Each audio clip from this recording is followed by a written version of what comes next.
Welcome to episode 50 of Dial the Gate. My name is David Reed. Thank you so much for joining us.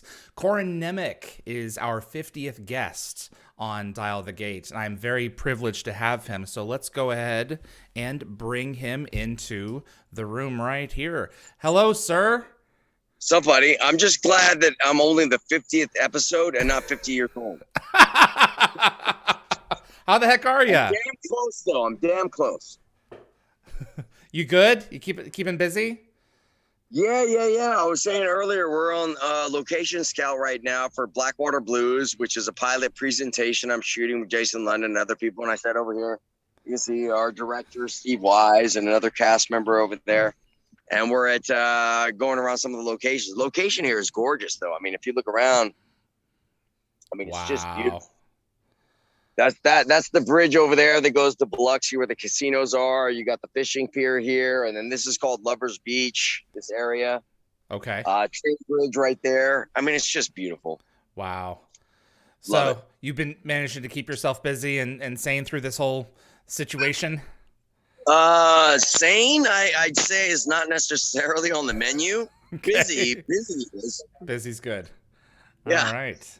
Wow. Well, it's a pleasure to have you. We have been going down Stargate memory lane for the past few months here, and hopefully going to continue to do it. But you've been involved in this franchise. You were in it for a single season and a guest in 5 and 7. But I mean, the legacy of this show continues to resonate across time. What is it like being part of this thing? Weird. Completely unexpected. Like I mean, except for the stand, I really didn't do anything that was necessarily like Cult following, con oriented, and then when I did Stargate, I didn't even know cons existed. Yeah, I had no idea. And I started going to them. I was like, what the hell? This is worldwide. I've done conventions on so many continents, so many different cities, so many different countries. It's been the most amazing experience of my life. Wow. How old were you when you realized that this is what you wanted to do? I mean, because you were a child actor. So, I mean, you go way back. I was about 10 years old when I realized. It was when the movie Goonies came out. My dad was the assistant art director on Goonies. And when that movie came out, I had been on sets with my dad and I saw what goes on behind the scenes. I understood the dynamics of filming. But when the movie came out, I was like, I could do that. I could have that kind of fun. I could pretend I'm in a pirate movie or whatever, you know what I mean? And that was it. After that, I was like, I have to do it. And then miraculously, ended up moving to Los Angeles within a year of that movie coming out, and started acting pretty much right away in acting classes, and then got my first job within 8 months of starting acting. Wow. Yeah, it was amazing.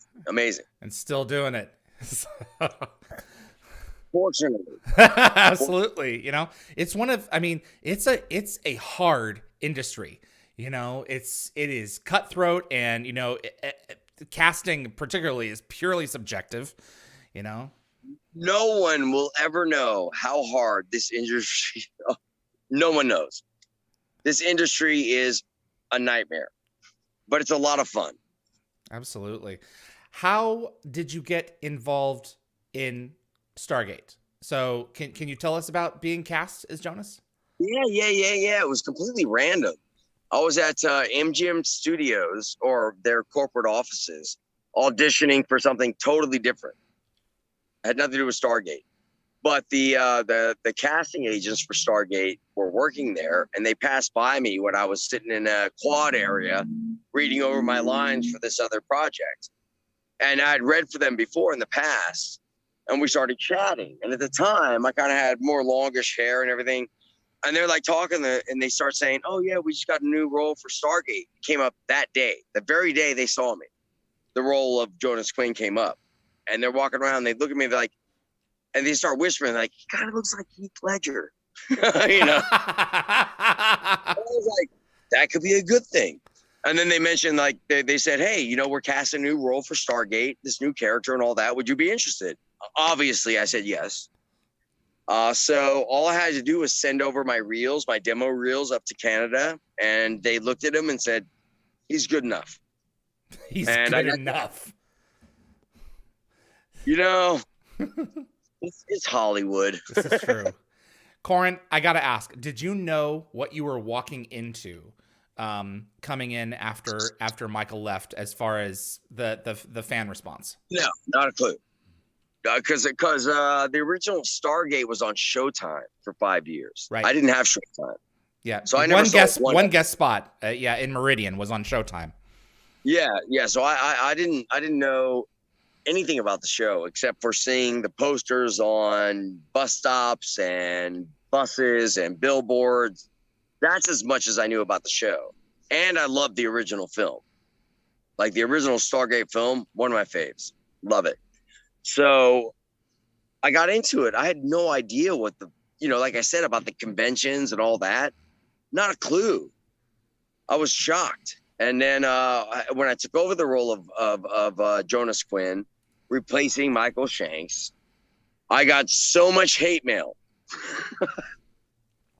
So much hate mail the first like month and a half of the show.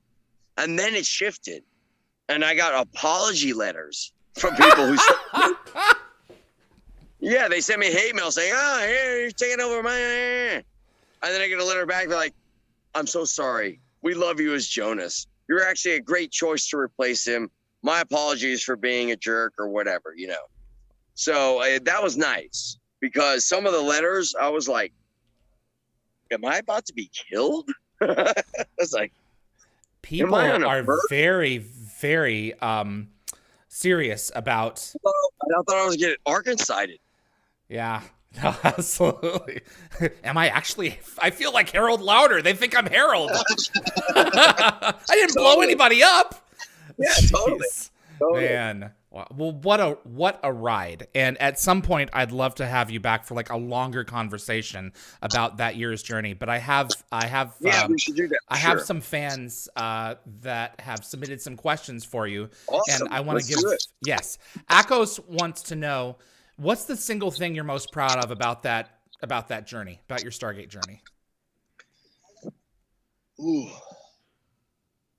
Honestly, I'd say that being a part of such an epic sci-fi series and branded show, I didn't know until way after, you know, just how big of a deal it was that I got to be on that show as a series regular.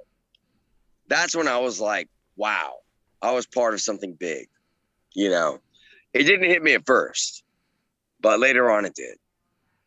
Yeah, it's a franchise that, and I said this earlier today in the previous interview, gets reinterpreted by every generation that watches it. Not necessarily completely differently, but they all find something in it for them. And that's why I think one of the cool things about sci-fi is that it blooms. It's timeless. It blooms with every generation. Teresa wanted to know what it was like working with Dean Stockwell. Oh my God, Dean. I worked with Dean Stockwell on the movie Tucker, my first film I ever did. He played who created the Grey Goose, the big plane. Oh, was it Hughes? Howard Hughes? Howard Hughes. Yeah, Okay. so he played Howard Hughes in Tucker. Oh, didn't I know had a that. scene with me. It was me, Jeff Bridges, and him. Wow. Doing a scene. And he's so short that they had to, you know what apple boxes are? Right. But apple boxes, like these square boxes they use in the film business to like stack things up or whatever. And they had to do an entire like line of apple boxes for him. So you can do a walk? Because he's supposed to be, because Howard Hughes was really tall. Yeah. And Jeff Bridges is like 6'2". Sorry for the French. No, you're okay. He's like 6'2". And so he was like so much shorter. And so they had to build this whole thing, this walkway of him, so he could be looking as tall or taller than Jeff. But what was funny about it, if you ever go back and watch the movie, you'll notice that his waistline is way too high for as tall as he looks. Like, what does this guy have? Like 6 foot long legs and like a 3 foot torso? Like, what is it? But so that was the first time I worked with him, and to work with him again on Stargate was amazing. I mean, it was just so great to reintroduce myself to him. We had great character scenes together. Amazing actor, amazing guy, and a legend to me in the film business. Oh my gosh. Absolutely. I mean, another child actor, who has made a tremendous success of his life. I mean, he's a Cylon, for crying out loud, and Quantum Leap, I know. No, Quantum Leap was amazing. Quantum Leap was amazing. Absolutely. Michael May wanted to know, you worked with Rick, Amanda, Christopher for a full season. Any special memories? Christopher farting judge. Oh my gosh! Don't get me started. Any positive memories or special memories working with that group of people? 100%.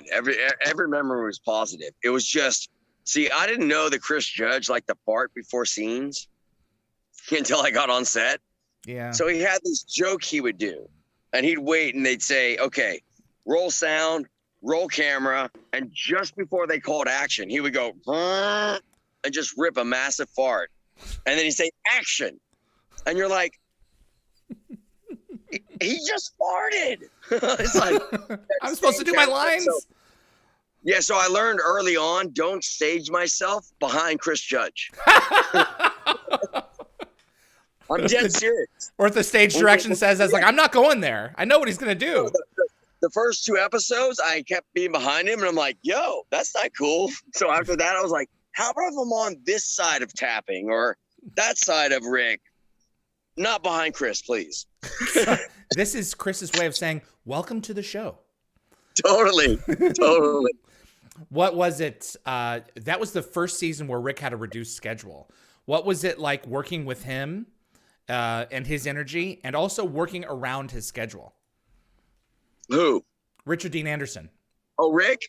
Yeah, he had a tight schedule at that point, and was trying to spend more time with his daughter and do that kind of thing. So they would basically bring him in like 3 days a week and shoot out all his stuff. So scheduling wise, it was a little complex, but Richard Dean Anderson is one of the coolest dudes you ever met.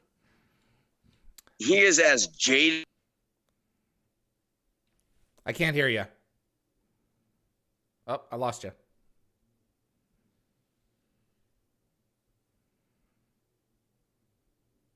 Still can't hear you.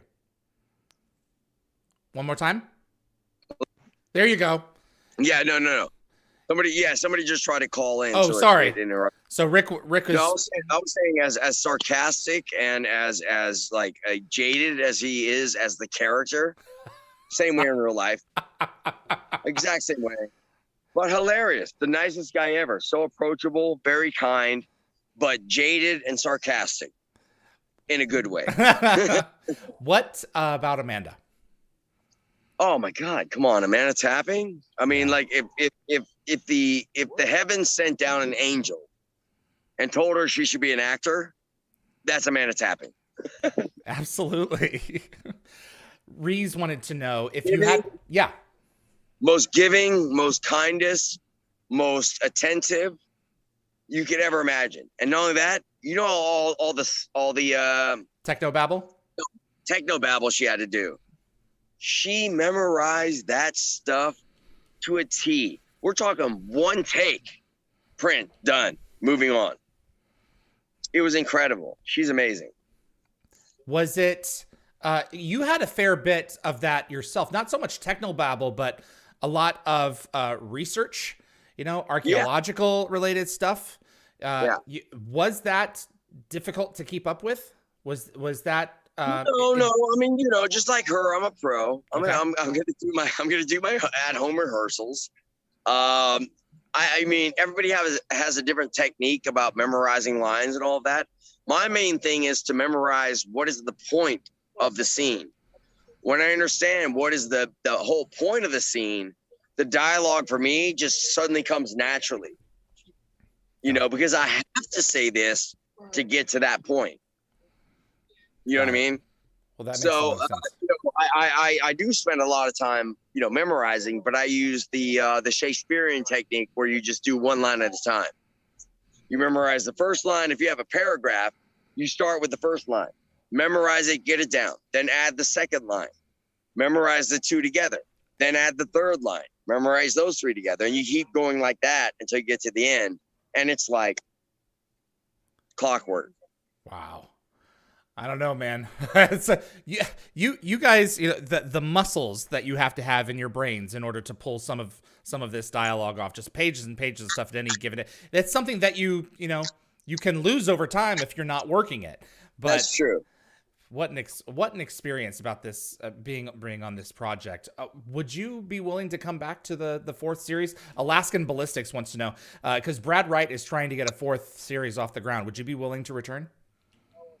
Listen, yes. Absolutely. Because Brad Wright, great guy to work with, great guy to work for. I mean, just a fantastic, very professional, amazing writer, amazing creator. Of course I would. I don't think that they're trying to bring too many people from the old cast into it, but from what I've heard. But if that offer came through, New York second. Fantastic. That's great, man. I really appreciate you taking the time. I'm hoping that we'll, once conventions, in-person conventions come back, we'll be able to see you at a GateCon or something like that real soon. And it's Pensacon in late May. Okay. What Pensacon? Yeah, in Pensacola, Florida. Okay. All right. Great convention. Huge convention. Really? I have family there. I might have to go. We'll have to see about that. All right. Yeah, come on. Listen, I'll get you free passes. We may make that happen. Come to the table. You hang out on my table. We can do a candid interview there, and I can hook you up with other actors or other people there if you want to catch some, sideline little bits and pieces. I'll send you a text. You better. Corin, this has been a pleasure. And you get back to work. I'm going to go ahead and wrap things up on this end. I will. Yeah. We're over here working right now, folks. Well, you never know. You're going to Corin on set. I know you're it's location scouting. We're not filming today. I know your location. I'm kidding. But I appreciate your time, man. And my pleasure. We'll have you back soon. You bet. I hope so. Be well. Take care of yourself. Love you, buddy. God bless everybody. Bye-bye. Cheers. Corin Nemec, everyone. He is on location today, and we're going to be looking at having him back here in the very near future. So I appreciate his accommodating us for his schedule. We have a giveaway for the month of February, and this is an actual Stargate Atlantis prop. If you would like this prop, what you need to do is this. So DialtheGate is partnering with Empire Movie Props to give away this piece of the Pegasus dial home device from the Atlantis episode Phantoms. So to enter to win, you need to use a desktop or a laptop computer and visit DialtheGate.com. Scroll down to submit trivia questions. Your trivia may be used in a future episode of Dial the Gate, either for our monthly trivia night or for a special guest to ask me in a round of trivia. There are 3 slots for trivia, 1 easy, 1 medium, and 1 hard. Only 1 needs to be filled in, but you're more than welcome to submit up to 3. Please note the submission form does not currently work on mobile devices. Your trivia must be received before March the 1st. If you're the lucky winner, I will be notifying you via your email after the start of the new year to get your address. Big thanks to Empire Movie Props for making this item available to a member of our audience. And Dial the Gate is brought to you every week for free, and we do appreciate you watching. But if you want to support the show further, buy yourself some of our themed swag. We're now offering t-shirts, tank tops, sweatshirts, and hoodies for all ages in a variety of sizes and colors at Redbubble.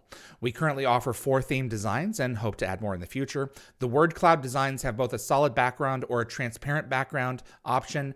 so that you have some flexibility between choosing a light or dark color. You just go through the menu and find which kind. They're all in parentheses as to what kind it is. Like in these photos here, the one with the white background is on the right, and like this one with this gal's shirt, and his shirt, that's actually with a non-white background around the words.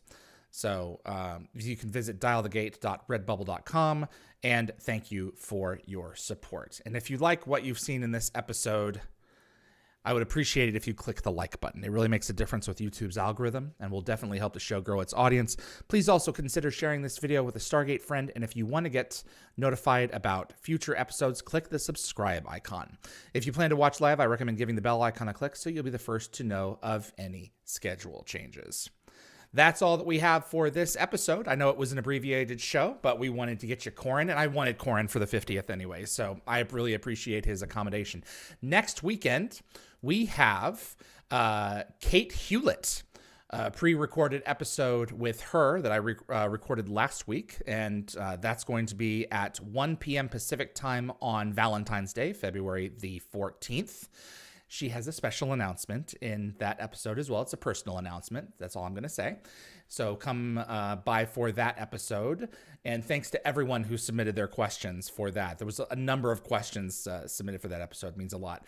Richard from Empire Movie Props, the company that's bringing us our giveaway this month, empiremovieprops.com. He will be joining us at 3 p.m. Pacific time for an interview as well to discuss his company. And that's what's coming up this coming weekend. That's all I've got for you. I appreciate you tuning in. Thanks to my moderating team. Absolutely amazing people. Summer, I don't know what I'd do without her on the team. She's corrals and wrangles everybody and makes the schedule happen. And Linda Fury, Gate Gabber. These two are my absolute right hand. And I appreciate everything that they do. Jen Kirby, Ian, Tracy, Keith, Jeremy, Reese, my mod team, thank you guys so much for making another week possible. We'll see you on the other side next weekend. I'm David Reed. Thanks for watching Dial the Gate.